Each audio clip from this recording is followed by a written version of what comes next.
Shall we pray? Heavenly Father, we come before you to approach your throne of grace. And Lord, we thank you. We praise you, God, for your greatness.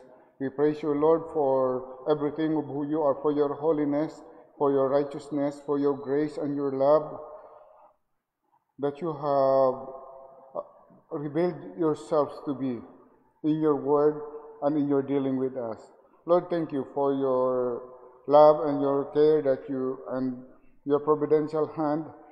Thank you, O God, for keeping us safe in the storm. And thank you, O God, for your provision of our needs. Thank you, O God, for the multitudes of blessings, Lord, that we cannot even count. Thank you, God, even for the opportunity to serve you.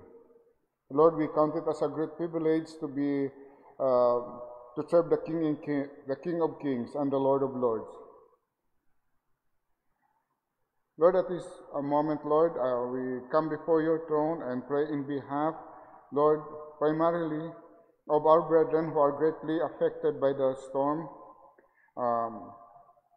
Some of them are pastors who have sustained damage in their church building, and how many of their members have been displaced. We also pray, O God, for the families of those who have lost their loved ones. I pray, O God, that this would be the time that they would come and call on you and to be your Savior, realizing, Lord, that there is just but a step between them and death. Oh God, I pray for those brethren in Vietnam who have been also affected by the storm. I pray, God, that you would touch them, oh God, and comfort them, comfort the brethren, and Lord, may it be an opportunity for the people to come and receive you as their Savior, an opportunity for believers to share with them the gospel. Lord, as many as the people are trying to help them out, I pray, O God, that you would supply their needs, and whatever means, O God, that you would move on the hearts of your people, O God. Thank you, O God, for the hearts of the people who are willing to help them out. Lord, I pray for our missions month. I pray, O God, that you would continually use the speakers so that they would be able to challenge the hearts of the people who are listening. I pray, O God, for our members. I pray, O God, that they would have a heart to come together and to congregate with people in corporate worship. I pray, O God, that you will remind them of the importance of corporate worship, that they may not think this great privilege for granted. I pray, Lord, that you would also continue to strengthen our pastor, help them, O God, to be able to fully recover and to be able to be strong. And thank you, God, for the progress that he had so far. Lord, we pray for your blessing as we have this service this evening, and may you be glorified in all of this. And in Jesus' name we pray. Amen.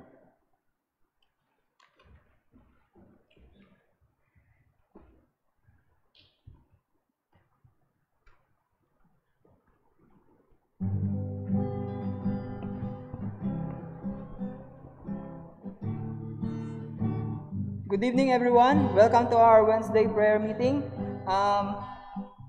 May I request everyone to please stand and let's sing hymn number 30. Let's sing Send the Light.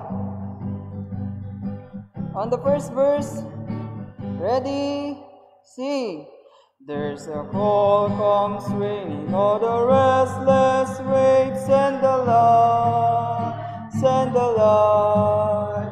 There's a souls to rescue, there's a souls to save. Send the light, send the light, send the light, the blessed gospel light. Let it shine from shore to shore. Send the light, the blessed gospel light. Let it shine forevermore.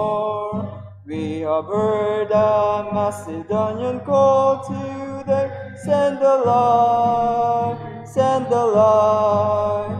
And the golden offspring of the cross we lay. Send the light, send the light, send the light, the blessed gospel light. Let it shine from shore to shore. Send the light, the blessed gospel light, let it shine forevermore.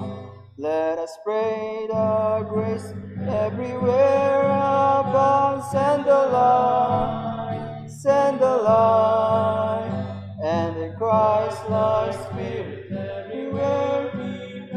Send the light, send the light, send the light, the blessed gospel light, let it shine from shore to shore. Send the light, the blessed gospel light, let it shine forevermore. Let's sing another song. Let's sing hymn number 331, Stand Up for Jesus. Stand up, stand up. On the first verse, ready, sing. Stand up for Jesus, ye soldiers of the cross. Lift high his royal banner, it not must suffer loss. From victory unto victory, his army shall he lead, till every foe is vanquished, and Christ is Lord indeed. Last verse. Stand up for Jesus, his strength alone. The arm of flesh will fail, ye dare not trust your own.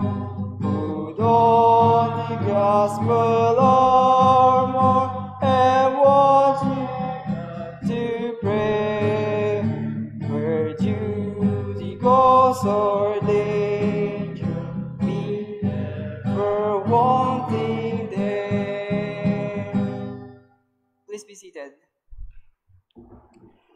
Our speaker for today is none other than Brother Erwin.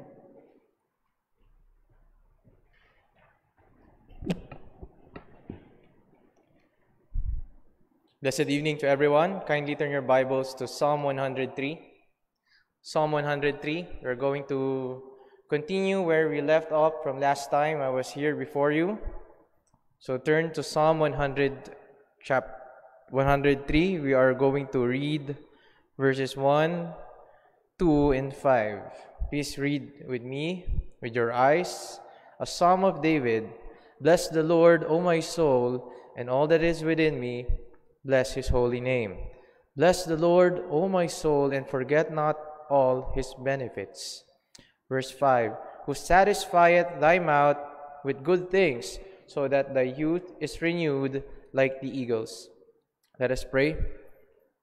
Heavenly Father, we praise you, Lord, for you are great. We praise you for you are good, and we thank you for all that you have given to us. We ask that you forgive our sins.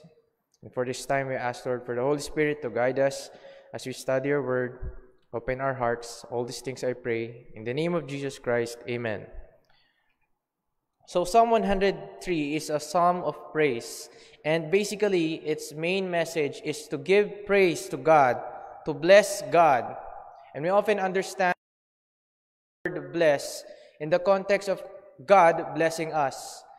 Sometimes we understand the word bless when we receive something from God. But when we bless God, we praise God, we exalt Him, and we magnify Him. So in verse 5a, kindly look at verse 5. It says here, who satisfieth thy mouth? Bless the Lord who satisfieth thy mouth with good things, so that thy youth is renewed like the eagles. So we would like to focus on this thought that God satisfies the soul with good things. The psalmist here is David, and he is personally a benefactor of the good things that come from God. God has given him the special privilege of being the king of Israel, taking over from a wicked king, a king named Saul who disobeyed God numerous times. And it is through this privilege that David enjoyed many good things from God. And that is why the book of Psalms is full of praises on how good God is and how He is the source of good things. David experienced not only material blessings because he is king. Of course, God gave him victories and God blessed him. But he also received numerous spiritual blessings from God, such as this encouragement whenever he is down. He also received forgiveness whenever he sinned against God. And that is why it is very important for us to study the Psalms and understand these Psalms in the context of knowing who God is. God is powerful who satisfies our mouths with good things. He is powerful to provide us that which is good. And why do we believe that God is powerful to provide us that which is good? It is because God is in control. God is in control of everything, and He is in control of His creation. And there is no one that is withholding Him on what He can provide to us, especially the things that are good.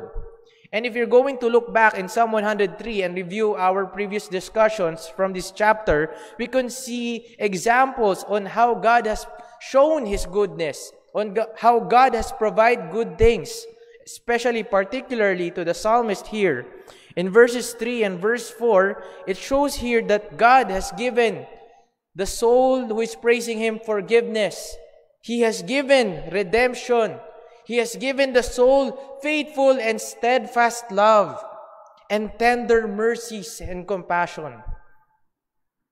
Let's look back at verse 3 and 4.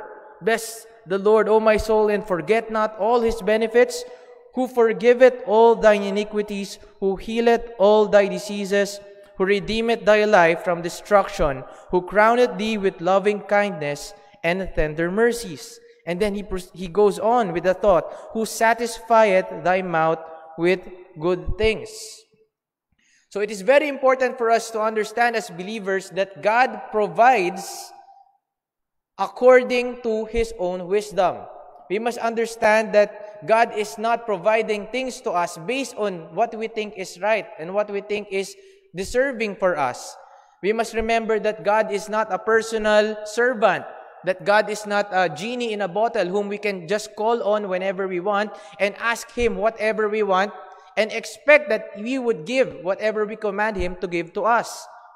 Yes, indeed, God is powerful to provide anything that He desires for us, but it is based on His sovereign wisdom and not on our own will. We cannot expect that whatever we want, like for example, the material things that we want here in this life, that the soul is yearning for. What are those things? Houses, cars, gadgets. God provides good things to us according to His wisdom, and we cannot dictate Him on what He is going to provide to us. We must understand that we are fallible creatures who always yearn to be satisfied, just like what the psalmist here is saying. God is His satisfaction. And we who are fallible creatures always yearn to be satisfied. And the problem is we are never satisfied. How do we seek satisfaction in this world? We seek satisfaction in different things. We find contentment in different things, but eventually we will find out that contentment and satisfaction on these things is just temporary. As the saying goes, there is a hole in our hearts that only God can fill. There is a hole in our hearts that only God can satisfy. This song of praise that David is showing here is showing the truth that the soul's ultimate satisfaction comes from God alone. And when the soul finds satisfaction in Him and through what He provides, God is ultimately glorified. Bless the Lord, O my soul, for He satisfies my soul with good things.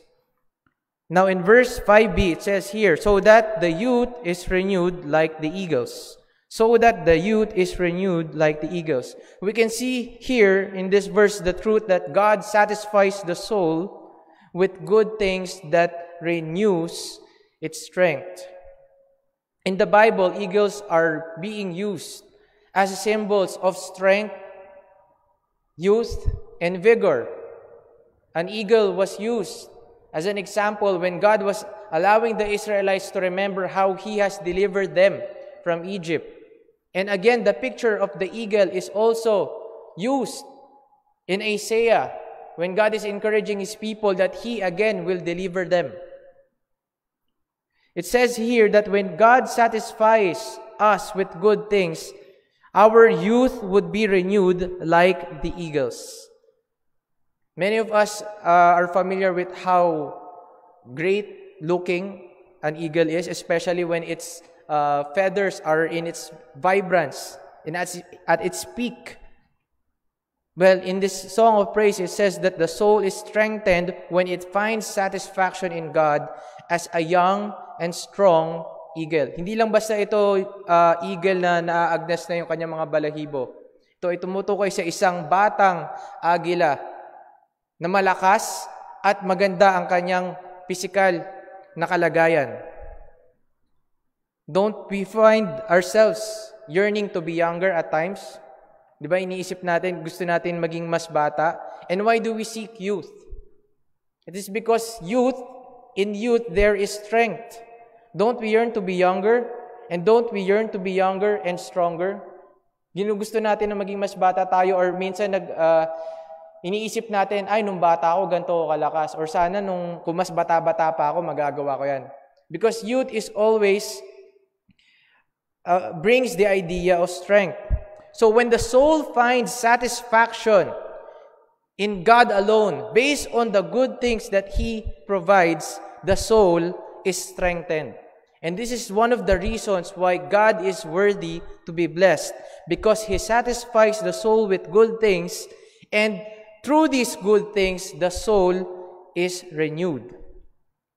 Now we might ask, how can we be satisfied in God? What does this psalm have to do with us at the present? In Psalm 103, the message of redemption is being shown. Psalm 103 shows that God is worthy to be blessed because He is the source of redemption. He is the author of salvation.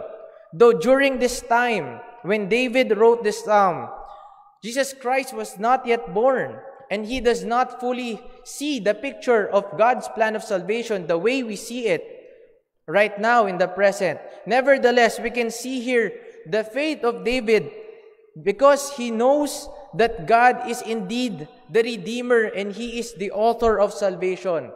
And when it comes to redemption, as mentioned in the earlier verses, God is the source of salvation. And He has provided us salvation, we who are believers, through Jesus Christ. What God provides us apart from salvation, I'm referring to the spiritual blessings that we receive from God. What God provides us is for His own glory and not ours. And that is why when we receive good things, He alone deserves all the blessing and praise, because it is for His glory. What He provides might not be our desires. There are many desires that we have in our life, and sometimes what we get from God is not what we want. But if we are His children, we must understand that what God provides for His children is good.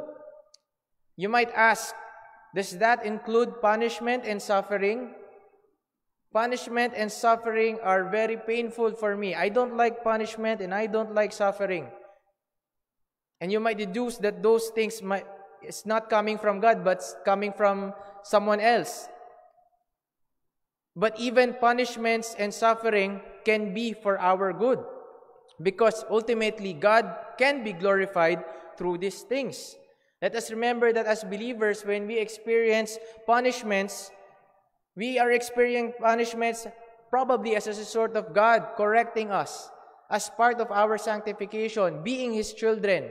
Hindi ba't sinabi sa New Testament na kapag tayo ay tumatanggap ng parusa mula sa Panginoon, ito ay kabilang sa ating pagtutuwid sa atin upang tayo ay maging mas katulad kay Kristo, upang ituwid ang ating focus paalis sa ating mga sarili, papunta kay Kristo. That is why we must rejoice even in our punishment, because through punishment, we can know that we are His children. And we can say that our punishment is good and God is worthy to be praised when we are being punished. Thank God for His corrections. Even through our suffering, we can praise God. Let us remember what happened to the Apostle Paul. As an example, the Apostle Paul was sent to prison. But how did he see this? Did he see this as an unfortunate event? When the Apostle Paul was sent to prison, he saw this as an opportunity for him to share the gospel. He saw this as an opportunity for God to be glorified, for God to be continued to be glorified in his life. And that is why we as His children must expect that God is worthy to be praised. We must praise God for the good things that He provides for us, regardless how we perceive these things. How can we be satisfied in God? We must also be content in Him and what He provides. We must understand that as believers, just like the spirit of Psalm 103, the goal of every believer is to glorify God in his life. And that is why when you are always running out of songs of praise, when you think that you don't have the words to say, always remember who God is. And you will find numerous ways to admire Him, to worship Him, and to exalt Him in your life. Just like what Psalm 103 is saying. To glorify God is the goal of our lives. Ginagawa ba natin to sa ating buhay? Gumagawa ba tayo ng mga paraan upang maluwalhati ang Panginoon sa ating buhay? While it is not evil for us to satisfy ourselves in this world with material comfort, it's good to enjoy some material things in this world, right? It's good to enjoy good food, okay? Good things, good stuff that provide us. There's nothing evil in those things. But we must remember that our purpose is not to enjoy those things. Our ultimate purpose is to enjoy God and to glorify Him in our lives. It is not evil to satisfy ourselves with material comfort. However, our ultimate satisfaction must rest in God alone. What is it that you desire the most? Anong bagay ang hinahangad mo na makuha dito sa mundo? A lot of people have many goals in their lives. A lot of people have separate goals that they plan to achieve at certain ages. A lot of people have ultimate objectives na before sila mamatay, ganito dapat na nagagawa nila. Accomplishments, getting things. What is it that you desire the most? If you desire those things, then you are doing those numerous things in order for you to get that what you desire as the most. Now my question for you is it more important than God? Kung ano man ang hinahabol mo dito sa mundo, kung ano man ang sa tingin mo ang magsasatisfy sa iyong buhay, mas importante ba yun sa Diyos? At ang mga ginagawa mo ba ay mas importante sa pagbibigay kaluwalhatian sa Diyos sa iyong buhay? We must be content in Him. And once we find contentment in Him and what He provides, we can find satisfaction in Him and we can praise Him for what He provides for us. We must not allow discontentment and earthly desires to drive our focus away from Him. We are just pilgrims in this world. We are just sojourners. Hindi tayo permanente dito sa mundo na nag-establish tayo ng sarili nating kingdom. We are here in this world. We are still in the flesh, yes. But we are saved believers. And ang purpose natin sa ating buhay ay hindi magtayo ng mga palasyo, hindi gumawa ng malalaking bahay at maghakot ng kayamanan. Ang purpose natin dito sa mundo ay magbigay luwalhati sa Diyos. Let us be content in Him and what He provides. Lastly, how can we be satisfied in God? We must find satisfaction in serving Him. Let us find satisfaction in serving Him. Bless the Lord, O my soul, who satisfies us with good things so that the youth is renewed like the eagles. Oftentimes, especially during special events such as the missions conference, we find it hard or we find it tiring to serve God. But we must remember as believers that as part of our obligation to glorify Him in our lives is to serve Him. And part of serving Him is to serve Him through His church. During this pandemic, i-apply natin itong pagbibigay puri sa Kanya. Kailangan natin intindihin na hindi tayo mga solo believers lamang. We are part of His church. We are part of the assembly whom God has saved. Hindi porket nahiwalay tayo sa isa't isa, hindi na tayo magtutulungan. Hindi na tayo magsisilbi. Hindi na natin pupurihin ng sama-sama ang Panginoon. God commands us to serve Him personally and through His church. And through this service, we can find satisfaction through Him. Ito isa sa mga bagay na pwede natin gawin upang maalis yung focus natin mula sa ibang mga bagay na sa tingin natin ay magbibigay sa atin ng satisfaction, magbibigay sa atin ng lakas. Applying this praise sa missions conference natin, the Great Commission is not just given to you individually. Hindi lang basta sa akin binigay, hindi lang sa bawat isa sa inyo, sa inyong mga nakikinig. Ibinigay ito sa church. And we must not forget that. Kailangan nagtutulungan tayo. We must work together towards the fulfillment of the Great Commission. Hindi lang tayo basta-basta nagsosolo. And again, when we do these things that God desires for us to do, when we follow what God commands for us as part of His church, we find satisfaction in Him. And even though doing these things can be very tiring, we can still find the strength to do these things because, again, our satisfaction is in praising God alone. During this pandemic, there are many things that we experience, additional burdens, additional nuisances, additional things that we have not been thinking before na ngayon ay inaalala natin or masyado nang nagpapabagabag sa atin, masyado nang nagdi-distract sa atin. But these things are not an excuse for us to fulfill our obligation as the children of God. Let us always find time to give praise to our God, not just by our mouth, but by our manner of life, by our way of life. Because worship is not just about singing. It is a way of life. So itong bless the Lord, O my soul, it does not manifest through our mouth, but through our lives as well. How can we be satisfied in God? We must believe that He is the source of good things. We must be content in Him and what He provides. And we must find satisfaction in Him by serving Him. Bless the Lord, O my soul, and all that is within me. Bless His holy name, who satisfieth thy mouth with good things, so that the youth is renewed like the eagles. Let us pray. Heavenly Father, we thank You for another time that You have allowed Your believers to gather together. Even during these hard times, Lord, You have allowed us to gather. You have allowed us to share what is going on here in this church, Lord, to the rest of our members who are scattered. Lord, we ask that You bless each and every one of us, including the ones who are listening with us online. Help us, Lord, to see these truths from Your word, to understand them, and to apply them in our lives. We pray, Lord, for our missions conference, our missions month. We pray for the missionaries who are still about to speak, Lord. We ask, Lord, that You guide them and You bless them and use them, Lord, so that our church, Your church, would be encouraged to glorify Your name in all that we do, especially in reaching the world. All these things I pray in the name of Jesus Christ. Amen. Thank you for joining us in our Wednesday prayer meeting. Continue to pray for our pastor and continue to pray for our fellow believers, especially the ones who have been affected by the recent events. And let's continue to pray for God to be glorified in our missions conference.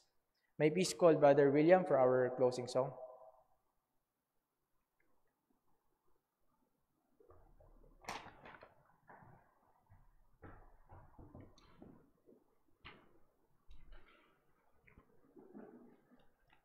May I request everyone to please stand and let's sing To God Be the Glory. Hymn number 204. To God be the glory, great things